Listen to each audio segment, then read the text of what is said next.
সেই সাতজন যুবকের কথা স্মরণ করেন যারা নিজের দেশকে ছেড়েছে ঈমানকে সংরক্ষণ করার জন্য। আল্লাহ সুবহানাহু ওয়া তাআলা তাদেরকে হেফাজত করেছেন। তারা নিজের দেশ ছেড়ে বাদশার অত্যাচারের কারণে নিজের দেশ ছেড়ে চলে গেল অন্য একটি শহরে। সেখানে গিয়ে একটি পাহাড়ে উপনীত হলো। সেখানে একটি গুহা ছিল। সেই গুহায় আল্লাহ সুবহানাহু ওয়া তাআলা তাদেরকে 9.5 বছর ঘুম পাড়িয়ে রেখে দিয়েছিল।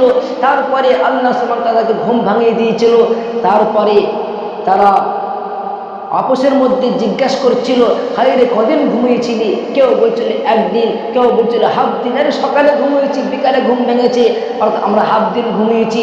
কেউ বললো না রে এত যে আমরা ঘুম লেগেছিল আমরা মনে হয় 3 দিন ঘুমিয়েছি। কেউ বললো 2 দিন। তারপরে বললো, আরে আমরা যে কদিন ঘুমিয়ে না কেন, আগে তুমি দোকান থেকে খাবার কিনে নিয়ে এসো। যাই হোক, আল্লাহ সুবহানাহু ওয়া তাআলা তাদেরকে 9.5 বছর ঘুম পাড়িয়ে রেখেছিল। তাদের শরীরে কোনো ক্ষতি হয়নি। ওই জন্য এই ঘটনা সূরাতুল কাহফের মধ্যে উল্লেখ করেছেন আল্লাহ সুবহানাহু ওয়া তাআলা।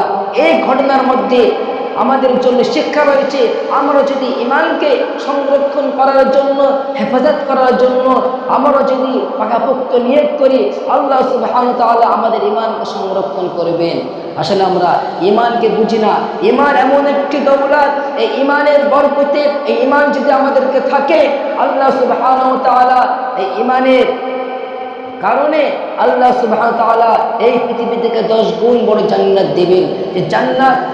যে জান্নাতে এমন এমন নিয়ামত সমূহ আছে যে নিয়ামত কোনো চোখ দেখেনি, আর সেই নিয়ামত কোনো হৃদয় কল্পনাও করতে পারবে না। সেই নিয়ামত আমাদের জন্য দেওয়া হবে, সুবহানাল্লাহ।